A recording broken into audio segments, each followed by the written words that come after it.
Ripperpunte. Okay. Hoe werk die goed? Wat hierin werk? Jy het 'n sweep en jy het 'n hamerkop en jy het 'n gewone punt en jy het 'n dit en 'n dat en 'n ja. Okay. Rickert gaan my meer vertel. Hulle het al die goeders hier is regtig 'n awesome besigheid wat hier by Nampo is. Presies hoe, wat, waar elke ene werk en hoe die goeders uitsit is regtig awesome. Check 'n bietjie hierso. Rickert, hoe lyk dit? Goed en self. Nee, doodstil, rustig. Okay. So, kom ons kom eers nou hierso, né? Yes. Al hierdie verskillende tande wat jy nou het. En dan sit jy nou nog buite in die tande met die skare.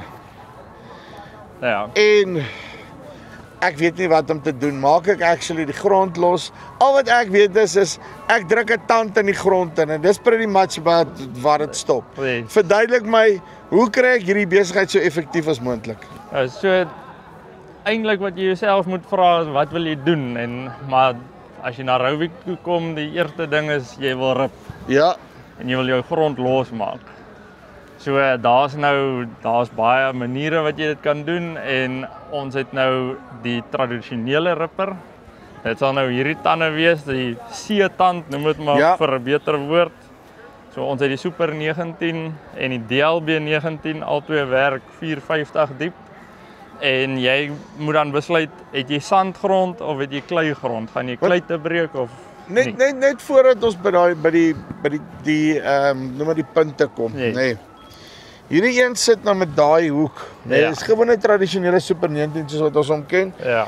En dan soos jy sê jou DLB, wat is die verskil? Hoe weet ek eers wat een is wat ek hier vat? Ja, soos mense kan sien as jy nou van die reguit van die kant Yes. af kyk, daai breekpunt is baie verder op die Super 19 op die C-tand as wat dit is op die DLB 19. Daarso is dit jou breekpunt en hier sit die shank. Ja, So wat gebeur is op 'n DLB 19 as jy 'n kleit breek, dan tref die kleit, noem dit maar sokkerbal, ja, baie vinniger die shank en hy breek hom stukkend as wat hy op 'n Super 19 is. Op 'n Super 19 rol die bal weg en dit gaan verby jou. Dis hoekom ek baie meer klonte breek met 'n Super 19 as wat ek met 'n DLB byvoorbeeld doen. Yes, dit Of is met 'n korrek. inline ripper for that matter. Ja, korrek. Ek hoor jou, want dit is nogal 'n interessante ding gewees. En kyk, ek het Super 19 op turfgrond gewerk, papa, ek ken van klonte. Ja. Nee. So, dis 'n belangrike besluit as jy kom by wanneer jy watse tipe implement jy moet actually koop. Yes, dit is beslis die Wat hulle nog nooit vir ons gesê het nie. Nee, dit sal jy net hoor as jy hier met ons kom gesels. Sien ek hou van daai. En dan sit jy hier met jou dieper dis nou Super 25 en daai goed, nê. Ja, ongelukkig is hierdie is nou ontwerp vir die Vrystaatse sand. Ja. So ons het nooit 'n DLB wat so diep werk ontwerp nie. Dit is maar net 'n gewone C-tand. Yes. Die aanname is dat jy nie kleite gaan breek in sandgrond nie. Ja, want dit is sand. Yes, Nee, ja. dit is maar dit is presies hoe hulle werk. Ja. En dan langsom Ja, is dit dieselfde tande hierdie? Ja, dis presies dieselfde tand, die Super 25, hy kan nou net 600 diep werk en die Super 32, hy kan 700 diep Okay, werk. ek hoor wat jy sê. Ja. Okay, en dan ek wil nou nie gaan nie te veel by daai stil staan nie, want dis verkrap in die grond, Ja, nee. dis nou maar net eintlik om jou Right. saadbed voor te Okay, berei. so, verduidelik my nou 'n bietjie. Ek sien daarso dat jy hamerkoppunte op versus gewone Yes. buitelploegpunte. Wat is die verskil? So dis nou as jy 'n gewone buitelpunt op sy standaard spasiering vat, as ons hier na hierdie uitstalling kan kyk, die grond wat jy eintlik losmaak is net hier waar die buitelpunt loop. Almal sê altyd dit is 'n 60 grade breek. Dit is nou al in vele profielgate verkeerd bewys. Dit is amper partykeer net 90 grade, Ja. van 70 na 90 grade. Afhangende van hoe nat jy werk en wat se Yes. tipe grond Ja. en so voort. So hy breek hom basies eintlik maar net daar waar die ding loop. Yes, dit is korrek. So Wat is my beste praktyke? Onthou ek sit met 2 Super 19's, né? Nee? Nou ek het hulle nou, ek gaan nie nou ander goed gaan koop nie, né? ja, Daar's ons inline ripper. ja. Ek dink ons albei stem saam, 'n inline ripper breek jou grond beter as wat daai Super 19 doen met gewone hierdie Met goeders op. gewone, ja, Nee. jy kyk hier na 45% van die grond op jou werkswyte is omtrent losgemaak met hierdie.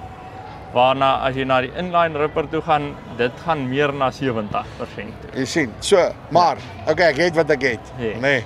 Ja, Okay, en daai ding so kilowatte wat ek dalk nie noodwendig het nie. ja, dit is die ander. So, ja. Okay. Maar kan ek dan nou as ek hierdie goede nou net vat, as ek 1 jaar so werk en ek draai hom die volgende jaar 45, nee, en ek kan Nee. daai kant af, sal dit al help om die probleem op te los. Dit sal jou help, maar jy moet onthou tussen daai twee bewerkings het jy nou al met die trekker op en af klomp plekke gery Yes. en jou grond gaan weer gekompakteer wees op plekke wat jy gedink het jy het losgemaak. Ek hoor wat jy sê. So die oplossing sal wees jy gaan na 'n hamerkop toe. Ja, So ons het nou vir hierdie jaar, dis die eerste jaar wat ons die kommersieel beskikbare hamerkop het wat jy nie self hoef te weld nie. ja, So ons het hom ingebring op 350 mm, daai afstand. yes. Die rede daarvoor is as jy ons rame standaard op 500 mm gespaseer en daai gap, hierdie gap wat dan 150 is die mees effektiefste manier om die wydste te kan werk en die meeste grond op te Ek hoor wat jy sê. Want kyk, in my Super 19 is 380 gespek, Yes. nee, uitmekaar uit. Ja. So dan as jy met hierdie ding opsit, gaan jy amper 'n oorvleeling kry in die Yes. middel. Nie heeltemal nie, maar Ja, amper. so eintlik het jy nou te veel staal in die grond. Ja. So wat jy doen is Ek het nooit gedink ek sal iemand dit hoor sê nie. wat jy gaan doen is jy sê 380 minus 150, dit is 230. Ja, So jy wil hê jou hamerkop moet 230 mm wyd wees.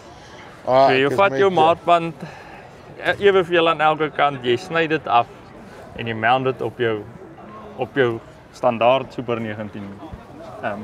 Wat gaan hy dan, want al wat ek sien met die as ek nou so kyk, nee, is die klippe. Nee, daar Ja. by my. Dis hoekom ons met Super 19's werk, want die klippe. Nee. Ja. Maar dan dit wat jy nou vir my sê is omdat ek hom klaar nouer gespasieer het agter die goed die tande, Yes. kan ek nou wegkom met hamerkop gaan nog steeds vir my 'n beter opbreek gee, maar ek kan hom nou kleiner maak so hy behoort nie so te breek op die klippe nie. Ja. Volgens my ek gaan eerlik wees, die klippe toets is nie gedoen nie. Ja. Ons het op Ons gebruik nou gesonde verstand hier waar ons nou is. Ons het hierdie is nou 'n jaar lank getoets. Dit is in Sand op Wildfontein getoets. Dit is in Sand op Hoopstad getoets. Dit is in Yugi getoets Ja, en dis in Pietersburg in dit is maar rowwe grond daarso, maar dis nie groot klippe nie. yes. En almal jou trekker is maar net reg vir die tande en nou sit jy hamerkop op, so almal werk nou stadiger. Hulle werk 2 km stadiger as wat hulle gewoonweg gewerk En het. jy koop ons eers die trekker en dan die ripper. Yes. Nee, dan gaan jy soos Dis wat reg. kan hy trek? Nee. So, in daai omstandighede het ons nog nie 'n skaar gehad wat op die vlerk breek nie. Wat gebeur het is as ek Ja. hier kan wys. Hier is nou ons toetskare. Ek noem maar net 'n paar samples. Maar eers het ons hierso was hy dun. Ja, So hy werk eers hier af, dan het hy gebreek. Wat ons gedoen het is hier die nuwe skaar. Hy's nou baie dikker daar. So jy gaan 'n baie langer leeftyd uitkry. Die moes jy het jy nou net gehamertjies gemaak en hulle opsit nie. Jy was daarom so 'n bietjie logika in die paartjie ingebring. Ja, ons het daarom noem dit maar ingenieurswese gepleeg. Maar die skaarbout is met grond. Hy gaan bedek wees met grond, so jy kry nou hy sluit op jou skaarbout nie. Ons het ook die riffels ingesit. Dit is nou die idee is grond gaan plak hier vas. Ja, Nou het jy grond op grondsluitasie. Jy het nie meer staal op grondsluitasie nie. So hierdie hamerkoppe gaan 'n langer leeftyd hê as jou gewone buitelpunt wat jy altyd net gehad het wat glad is. ek hoor jou. Ja. So ingenieurswerk, dis wat jy vir my wil sê, nee. Yes. Ja. En dan ek kyk gou hierso en dan hulle nou maar hierdie het nou afgesluit, nê, met Ja. met tyd. Hoekom is die een so skeef? O, dit is nou baie interessant. Die trekker se wiel het hier geloop. Hæ? So dit wys jou daar waar jou trekker se wiel loop, het jy baie meer kompaksie as wat jy het buite die trekker se spoor. Dit is vir my baie interessant daai, nee. Ja. En nou wat gaan hier in? So dit is nou vir ons DLB19. Dit is 'n piesangskaar. So dis maar net al ons DLB19's is op 400 gespasieer. Ja. So nou het ons net hom dadelik op 250 byt ingebring. En dan kan hom lekker lig. Yes. Okay, en dan ek wil nou heeltyd vir jou vra, het julle nou niks gehad om te doen aan die workshop nie en dan speel julle met die welder rond. Wat gaan hier aan? So die wat ons maar sien, dit kom uit Europa uit. Almal daar's maar die boere moet alles self doen en die neiging is om na tungsten skare toe te gaan. Net omdat jy hoef minder jou skare self te ruil, jy's minder daar in die stof. Yep. En die idee is dat jy net 'n langer leeftyd op jou skaar kry. So ons het nou baie stories al gehoor, dis sê ons nee, ons gaan dit vir onsself toets. So hierdie wat lyk soos welding, dit is 'n tungsten welding. Dis eintlik maar 'n MIG welder wat vir jou tungsten chips invoer terwyl jy weld. En dit gee vir jou noem dit maar hard facing vir 'n beter woord. En dan het ons ek nou gegaan en gespeel, jy sit 'n teeltjie op of jy sit 2 teeltjies op of jy sit 'n tungsten tip op. En dis nou maar verskillende konfigurasies op die welding. Dis nou maar net 'n paar samples hierso wat ons getoets het. So die beste een was toe 'n tungsten tip. So wat dit beteken is daar is 'n sê maar 90 grade hoekie daar. Wat verseker as jy 'n klip tref, as jy net 'n blokkie op het, dan val hy gewoonlik af. Ja.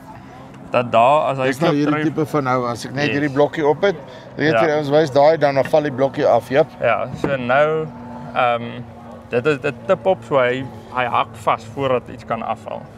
So hierdie was ons beste konfigurasie. Hy het 3 keer die leeftyd van 'n volledige reversible skaar gehad.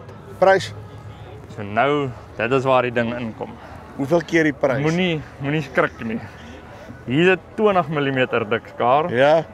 Hy het 3 keer die leeftyd, net 3 meer as 3 keer die leeftyd van hier 3 vollediges gehad. Ja.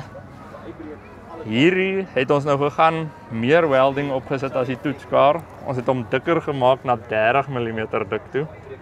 Ons het die versinkte skaarboute ingesit. Ja. Die verwagting is 4 keer die leeftyd.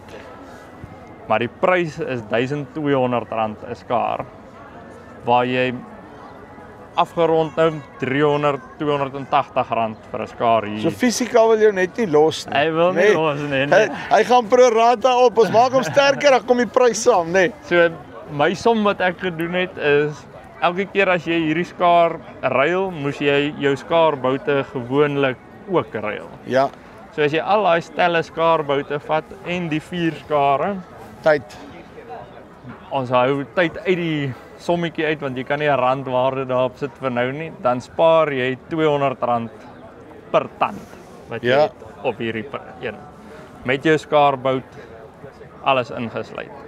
So jy is op die einde van die dag R200 'n tand beter af actually. Yes, dit is waar. Okay. Nog julle al op die mark sit, kan ek hulle koop? Julle kan hierdie en ons hamerkoppe is van 1 Junie af beskikbaar.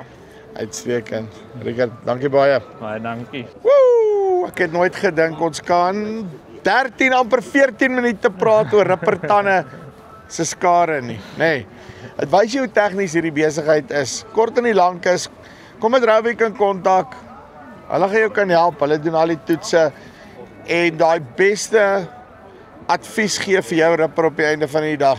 Dis dalk nie die geld sê hulle geld is so vrylik beskikbaar nie, nê. So, nou moet ek weer klein huisie wil geld uitlê vir 'n nuwe ripper of ek kan my ander ripper baie naby aan daai ene kry. Basically kort en die lank van die storie. Dis die van Farm Spice af. Tot volgende keer. Groete.